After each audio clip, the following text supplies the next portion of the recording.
नमस्कार दोस्तों, most welcome my channel again. आज हम अपने इस चैनल पे जो हमारी बॉडी सिस्टम में किस टाइप के माइक्रोब्स पाए जाते हैं सरफेस में, इंटरनल ऑर्गन्स में, इन पर डिस्कस करते हैं। बैक्टीरियल जनरली हम इस पर डिस्कस करेंगे जो बैक्टीरिया ऑर्गेनिजम्स हमारी बॉडी सिस्टम में पाए जाते हैं, या सरफेस पे या इंटेस्टाइन में या किस पार्ट ऑफ बॉडी में, उनको एक एक करके हम डिस्कस करते हैं। दो प्रकार के बैक्टीरियाज हमारी बॉडी सिस्टम में पाए जाते हैं, एक तो परमानेंट हो सकते हैं या टेम्परेरी होते हैं। परमानेंट बैक्टीरिया बॉडी सिस्टम में बाय बर्थ के टाइम में आ जाते हैं, मदर के वजाइना से, या फिर उसके ब्रीस्ट फीडिंग या इन्वायरमेंट जहाँ पर बच्चे रहते हैं वहाँ से हमारे पास इंटरटाइम में आ जाते हैं। और जो हम फूड या जो भी मिल्क्स जो भी हम फीड कर रहे हैं उसके थ्रू वाले भी हमारे पास वहाँ से हमारी बॉडी बाय बर्थ के बाद से स्टार्ट हो जाते हैं। तो परमानेंट। टेम्परेरी वो बैक्टीरियाज होते हैं जो हम किसी इन्वायरमेंट में इंटरेक्शन होते हैं या सोसाइटीज़ में रहते हैं, वहाँ पर आते जाते ट्रेवल में हमारे पास इस तरह के इन्फेक्शन से उस तरह के टेम्परेरी होते हैं। और ये सब इन्फेक्शन काजिंग तब करते हैं जब हमारा इम्यून सिस्टम डिस्टर्ब होता है या हम उस तरीके के हमारा इम्यून बॉडी का नहीं होता है कि उसकी फाइट कर सकें। तो चलो एक एक करके देखते हैं हमारी बॉडी सिस्टम में कौन कौन से टाइप के बैक्टीरियाज पाए जाते हैं और कब इम्यून सिस्टम डिफेंसिव होता है, कब इम्यून सिस्टम नॉन डिफेंसिव होता है इन बैक्टीरिया के अगेंस्ट में। तो हम टोटली इस पर डिपेंड करते हैं कि हमारा इम्यून सिस्टम इतना अच्छा है या नहीं है। इस पर भी बहुत से माइक्रोब जो परमानेंट होते हैं वो हमारे लिए बेनिफिशियरी भी होते हैं, क्योंकि जैसे कि इंटेस्टाइन में पाए जाने वाले कुछ बैक्टीरियाज होते हैं जो हमारे लिए विटामिन के और विटामिन बी कॉम्प्लेक्स के बहुत सारे एंजाइम का सिक्रीशन करते हैं या सिंथेसाइज करते हैं, जो हमारे लिए बहुत ही जरूरी होते हैं। समटाइम हम कुछ ऐसे मेडिसिन खाते हैं जैसे कॉल्सिसिन्स आता है, तो हमारा ये जो माइक्रोफ्लोरा जो परमानेंट है हमारी बॉडी सिस्टम के साथ सिम्बियोटिक रिलेशनशिप बना रखा है, जो हमारे लिए बेनिफिशियरी होता है, वो नुकसान में या वो बैक्टीरिया की डेथ होती है, जिसके कारण हमें इम्यूनो कॉम्प्रोमाइज डिसीजेज शुरू हो जाती हैं, क्योंकि इन बैक्टीरिया का हमारे साथ कम्युनिकेशन बहुत ज़रूरी होता है इस सिस्टम में लिविंग करने के लिए। जब तक कभी कभी ये होता है कि हमारे जो इन बैक्टीरिया के इंडोटॉक्सिन सिक्रीशन होता है, जो इंडोटॉक्सिन सिक्रीशन बैक्टीरिया होते हैं, एनारोबिक बैक्टीरिया होते हैं स्पेशलिस्ट, वो भी हमारे लिए alternative immunity development complementary system pathway को एक्टिवेट करता है। लेकिन जब तक कि इसका सिक्रीशन एक लिमिट तक हो, ज़्यादा एडवांस, ज़्यादा एक्स्ट्रा हो जाता है, तो ये हमारे लिए हार्मफुल काजिंग करता है जाकर। फिर हमारे पास जो ये आउटफार, जैसे हमारा इम्यून सिस्टम डिस्टर्ब हो गया, कभी मान लो वी आर कहीं हॉस्पिटलाइज हो गए या कुछ ऐसा एक्सीडेंटल प्रॉब्लम हुई, या मे बी इन्फेक्शन या कुछ ऐसा वायरल इन्फेक्शन हो जिससे हमारा इम्यून सिस्टम डिस्टर्ब हो गया, तो जो हमारे जो पैथोजन जो हमारे बैक्टीरिया हैं अंदर की जो हमारे साथ परमानेंटली रह रहे हैं, ये एक्टिवेट हो जाते हैं, ये हमारे इम्यून सिस्टम के अगेंस्ट वर्क करने लगते हैं। इन्हें हम पैथोजेनिक या अपॉर्चुनिस्टिक बैक्टीरियाज बोलने लगते हैं जाकर। इसमें बहुत सारी बीमारियां काजिंग करते हैं, जैसे कि हम अगर सर्टेन टाइप की हमारे जो डेंटल कैरीज होती हैं, स्ट्रेप्टोकोकस का काजिंग करता है पहले तो नाम, लेकिन हमारा इम्यून सिस्टम होता है तो ये अगेंस्ट वर्क करना शुरू कर देता है। पेनिसिलिनेज रेजिस्टेंट बैक्टीरिया हो जाता है, जो कि हॉस्पिटलाइज अगर बहुत से बंदे या लोग हैं जो हॉस्पिटल में काम करते हैं, उनमें ये रेजिस्टेंस बैक्टीरिया होते हैं जो हमारे पास हार्मफुल काजिंग करने देते हैं। बहुत से ऐसे बैक्टीरिया हो जाते हैं कि वो एंटीबायोटिक के रेजिस्टेंट हो जाते हैं। अब वहाँ पर किसी भी प्रकार की एंटीबायोटिक का एक्शन इन पे वर्किंग नहीं करता है। इन्हें हम स्टेफकोकस वेरिएब नाइजीरिया, मेनिंजाइटिस ग्रुप ए स्टेफकोकोरिया या रिनोकोकस वायरसेस भी कुछ ऐसे होते हैं जो हमारे पास एंटीबायोटिक के रेजिस्टेंस होते हैं। इस डिपेंडिंग अपॉन आपका इम्यून सिस्टम किस टाइप में वर्किंग कर रहा है, तो ये हमारे जो सरफेस या अराउंड में पाए जाने वाले बैक्टीरिया इनके हिसाब से। तो चलो एक एक करके हम देखते हैं हमारी स्किन में कौन कौन से बैक्टीरियाज पाए जाते हैं जो हमारे लिए हार्मफुल है या हमारे लिए बेनिफिशियरी होते जाते हैं, डिपेंडिंग अपॉन किस इन्वायरमेंट में आप रह रहे हैं। अगर ह्यूमिड इन्वायरमेंट में तो उस टाइप के बैक्टीरिया हमारे पास पाए जाएंगे। अगर आप ड्राई में या कोल्ड में रह रहे हैं तो वहाँ पर कम होंगे या ड्राई में ज़्यादा होंगे जाकर। अब मैक्सिमम इनमें डिथ्रोइड होता है, जो कि एक प्रोपियोनियो बैक्टीरिया है, स्टेफकोकस बैक्टीरिया है, तो वहाँ पर एरोबिक एनरोबिक दोनों प्रकार के बैक्टीरिया हमारी स्किन में पाए जाएंगे। इसमें ग्राम पॉजिटिव बैक्टीरिया भी होता है, स्पोर फार्मिंग बैक्टीरिया भी हो सकते हैं जाकर, बैसिलस होता है, स्टेफवेरिडेंस होता है, स्टेफेसिलस भी, तो ग्राम नेगेटिव बैक्टीरिया मीन्स ग्राम पॉजिटिव ग्राम नेगेटिव बैसिलस आपके इन्वायरमेंट के हिसाब से ही ये हमारी बॉडी सिस्टम में होते हैं। कभी कभी में क्लॉथ कैसे पहन रहे हैं वो डिपेंड करता है। अगर परमानेंटली हम वो क्लॉथ पहन रहे हैं तो हमारे पास इन्फेक्शन काजिंग के लिए जरूरी होता है, इसलिए regularly we need to be clean everythings, so avoid this type of bacteria, हमारी स्किन से पाए जाने वाले bacteria. E coli, proteus, yeast मतलब यानी फंगस भी हमारी बॉडी में पाए जा सकते हैं। इस डिपेंडिंग अपॉन कि ये हमारे पास बेनिफिशियरी है, यानी जैसे हमारी स्किन होती है कि हैंड स्किन है, वहाँ पर कौन से हो गए, फेशियल स्किन में कौन से होते हैं, ये रेजिस्टेंट बैक्टीरिया होते हैं या नहीं, हम एक एक करके स्टडी करते हैं चल के। तो one by one we need to understand हमारी स्किन में कौन कौन मेरी मेन सेंसिटिव बॉडी की फेस होता है जाकर, या बुटक होता है जाकर, या हैंड, या जो भी सेंसिटिव पार्ट है वहाँ पर कौन कौन से बैक्टीरिया पाए जाते हैं। इसमें स्टेफाइलोकोकस सबसे फेमस है, स्टेप्टोकोकस फेमस है, और हिमोलिटिक बहुत बैक्टीरिया होते हैं इन पार्ट में पाए जाते हैं। और ये जो बैक्टीरिया होते हैं सम टाइम पेनिसिलिन रेजिस्टेंट होते हैं। तो ये बैक्टीरिया हमारे स्किन में पाए जाते हैं। मैक्सिमम एरोबिक एनरोबिक दोनों बैक्टीरिया हो सकते हैं इन depending upon the condition situation हुए। अब आते हैं हम कंजक्टाइवा कि यहाँ पर कौन सी आंखों में कौन कौन से बैक्टीरिया पाए जाते हैं कि नहीं। मैक्सिमली डिप्थेरॉइड होते हैं जाकर, और मोरक्जिला भी हो सकता है, स्टेफाइलोकोकस भी हो सकता है। नॉन हिमोलिटिक बैक्टीरिया इसमें पाए जाते हैं जो हमारी कंजक्टाइवा में पाए जाते हैं जाकर। फिर आते हैं हम नोजोफेरिंग्स या नोज या एक्सेसरी साइनस, जो हमारी यहाँ से नाक से होते हुए बॉडी पार्ट में जाते हैं, वहाँ पर कौन से पाए जाते हैं। मैक्सिमम जो कि नोज की फ्लोरा होती है वहाँ पर स्टेफाइलोकोकस, स्ट्रेप्टोकोकस और कॉर्निबैक्टीरियम के हिमलस पाए जाते हैं जाकर। मैक्सिमम प्रोनाउंसिएशन पाया जाता है जाकर वहाँ पर। मोरक्जिला भी वहाँ से होता है। नोजोफेरिंग्स में अगर और नीचे हम जाते हैं तक जनरली वो स्टेराइल होता जाकर, फिर लेकिन उसमें आफ्टर द मदर के जो बर्थ के बाद इन्वायरमेंट होता है वहाँ पर एकोमुलेट करते हैं, यही सारे बैक्टीरिया होते हैं, चाहे नोज, थोरैड, ब्रोंकिस, लंग्स, यहाँ सारे जगह जाते हैं। Certain bacteria gram negative bacteria भी यहाँ पर पाए जाते हैं जाकर। ई कोलाई, सीडोमोनास, एरोजिनोसिया और प्रोटियस भी पाए जाते हैं हमारे नोजोफेरिंग्स में जाकर।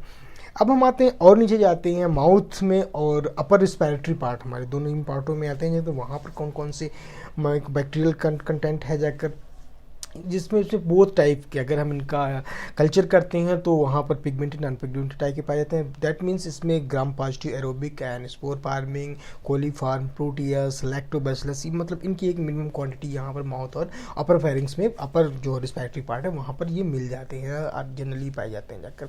और नीचे जाएंगे जाकर टीथ और जो गम का पार्ट हमारे पास है वहाँ पर कौन कौन से बैक्टीरियल का एक जो क्लाइमेट होता है वो जनरली एनरोबिक बैक्टीरिया वहाँ पर पाए जाते हैं। जो टीथ है या गम के रीजन है एनरोबिक होते हैं, या माइक्रोकोकाई होते हैं, स्ट्रेप्टोकोकाई, वाइब्रो या fusiform bacteria, Corynebacterium, actinomycetes, Leptothrix या mycoplasma, Neisseria, bacteroides, generally these are present in the anaerobic conditions, that's why these are present.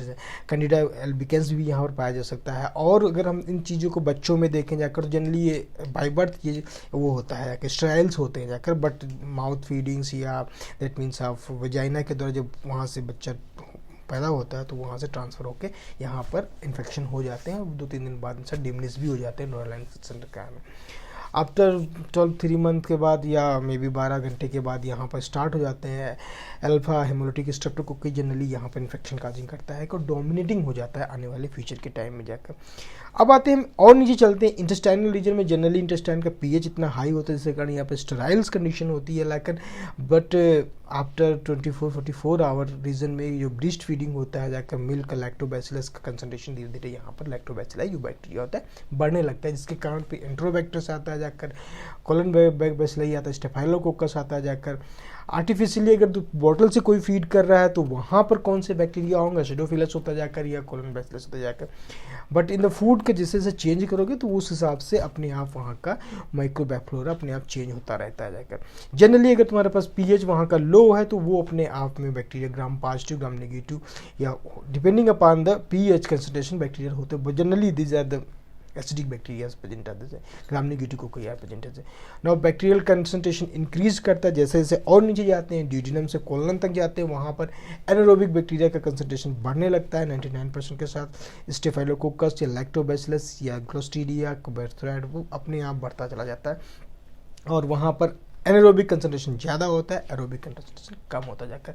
अब अगर हम जेनाइटल पार्ट में आते हैं जाकर, जेनाइटल पार्ट में कौन कौन से पार्ट बैक्टीरियाज होते हैं जाकर, सबसे ज़रूरी हमें ये जानना होता है जो हमारा पास फीमेल आर्गन या जनरली आर्गन बोथ में हार्मलेस कॉमन सेल बैक्टीरिया पाए जाते हैं, but it is depending upon the अगर हेल्दी पर्सन है या नहीं है। लैक्टोबैसिलस का कंसंट्रेशन बहुत ज़्यादा फीमेल्स में होता है जाकर, वेजिनालिस में पाया जाता है। Alpha haemolytics bacteria, Staphylococcus, Streptococcus, bacteroid, Chlamydia, Trichomonas, Ureaplasma and this type of generally पाए जाते हैं। यूरेथ्रा में भी ग्राम पॉजिटिव परसेंटेशन बहुत ज़्यादा होता है। नेचर ऑफ पीएच जो जैसे अब ये पीएच भी चेंज होता रहता है एज के हिसाब से, प्यूबर्टी में, बर्थ में और मेनोपॉज स्टेज में अलग अलग टाइप में अलग अलग बैक्टीरियल कंसंट्रेशन होता जाकर फीमेल्स के कारण में, क्योंकि इनका पीएच बाय बर्थ में कैसा होता है, जब प्यूबर्टी आती है तब कैसा होता है, मेनोपॉज स्टेज में अलग अलग होता है, एसिडिक, बेसिक, एसिडिक, इस तरह से। तो बैक्टीरियल कंसंट्रेशन भी अलग अलग टाइम में अलग अलग होता है इस पार्ट में। तो इस चीज़ को हम डिस्कस करते हैं थोड़ा स्लो प्रोसेस में, तो अंडरस्टैंड होंगे जाके। जनरली आफ्टर बर्थ के बाद जो बेबी होता है उसमें स्टेराइल होती है वजाइना, बट जो धीरे धीरे इन्फेक्शन शुरू होता है या फिर मदर जो इस एनवायरनमेंट में रह रही है लैक्टोबैसिलस या उसको ड्यूटरलाइन बैसिलाई भी बोलते हैं, इनके द्वारा वो एसिडिक इन्वायरनमेंट हो जाता है वहाँ का। और फिर जैसे ही ये प्यूबर्टी आती है जाकर उसमें ग्लाइकोजन जो डिसअपियर होना शुरू होता है जाकर और एल्कलाइन मीडियम शुरू हो जाता है जाकर। तो ये डिफरेंस होता है अकॉर्डिंग टू एज और उसके हिसाब से। तो हमारे पास नॉन हिमोलिटिक बैक्टीरिया जहाँ पे होंगे जाकर कॉलीफॉर्म बैक्टीरिया डिप्सोइड होता है जाकर एल्कलाइन मीडियम में जनेंगे जाकर, जबकि एसिडिक मीडियम में वो बैक्टीरिया होंगे जो एसिडिक इन्वायरमेंट में रहने वाले होंगे जाकर। अब प्यूबर्टी के बाद ग्लाइकोजन रीअफेयर हो जाता है जिसके कारण वहाँ पर पीएच एल्कलाइन से फिर एसिडिक शुरू हो जाता है, माइक्रोफ्लोरा और बैसिलस ड्यूटरलाइन बैसिलस फिर से स्टार्टिंग हो जाती है जाकर। और आफ्टर प्यूबर्टी जो होती है ये सब चलता रहता है। जैसे मेनोपॉज आती है अचानक से एसिडिक का ग्लाइकोजन डिस्टर्ब हो जाता है, री डिसअपियर होना शुरू हो जाता है। फिर वहाँ पर एनरोबिक बैक्टीरिया या bacillus Listeria, anaerobic staphylococcus meningitis या माइकोप्लाज्मा ये सब स्टार्ट हो जाते हैं। अब इन सब चीज़ों को हम अगर लैब में कल्चर करते हैं तो हमें लैब में कल्चर करने के लिए माइक्रोबैक्टीरियल्स या माइक्रोबियल्स लैब किट्स और इन चीज़ों से ही आइडेंटिफाई कर सकते हैं किस टाइप के बैक्टीरियाज होते हैं, कौन कौन सी चीज़ें होती हैं। ये एक जनरल व्यू था मेरा कि कौन कौन से सरफेस में जनरली बैक्टीरिया पाए जाते हैं और इनका क्या रोल है, ये बेनिफिशियरी होते हैं या हार्मफुल होते हैं। It is depending upon your immune system.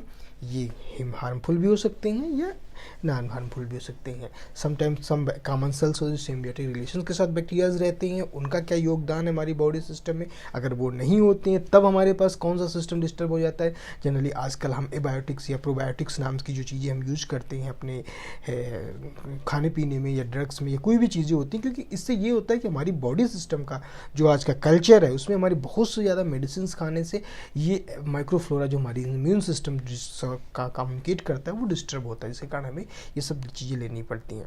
और आजकल जैसे वायरस का इन्फेक्शन बहुत ज़्यादा है कि वह कोरोना वायरस मार्केट में बहुत फैला हुआ है और ये हमारे सिस्टम से कैसे एक्शन करता है, कैसे रिस्पायरेटरी होता है। एक्चुअली ये चीज़ सबसे बड़ी चीज़ होती है, ये कोरोना वायरस एयर में ट्रेवल नहीं करता है, इसके लिए एक माध्यम होना चाहिए या किसी न किसी के साथ टच होना चाहिए।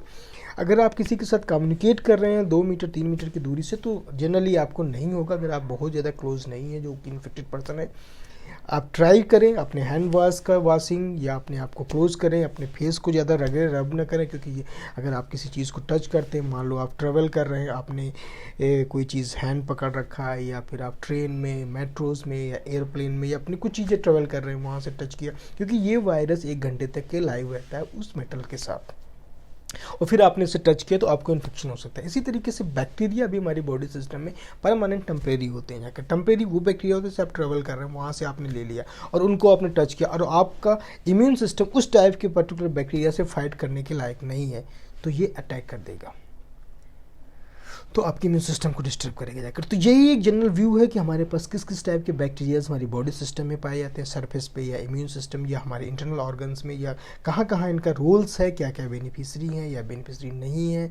इन सारी चीज़ों को एनालाइज करते हैं हम कल्चर में, ब्लड कल्चर करते हैं या फिर हमारे पास टिश्यू कल्चर या फिर हम इस चीज़ को PCR आइडेंटिफिकेशन पे आजकल ज़्यादा डायग्नोस्टिक टेक्निक्स हैं, वहाँ पर भी हम इन चीज़ों को एनालाइज कर सकते हैं जाकर हमारी बॉडी सिस्टम में हार्मफुल बैक्टीरिया क्या है और नॉर्मल बैक्टीरिया क्या है।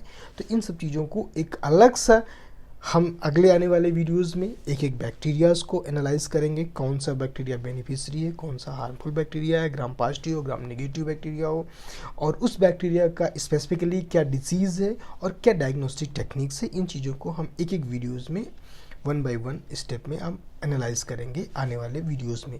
This is the my themes कि अब हम जो मेरा मेन सब्जेक्ट है माइक्रोबायोलॉजी उस चीज़ को एक एक्सप्लोर करते हैं इस चैनल पे। तो जो मेरे फ्रेंड्स हैं जो really want to know about the microbacteria या माइक्रोबायोलॉजी उनके लिए एक बेनिफिट होगा और ये एक नॉलेज के लिए अच्छा है video. You need to be like my channel and please subscribe, try to comment also what you really want to know about in these sections. Thank you so much for watching this video. See you soon. Bye. Take care.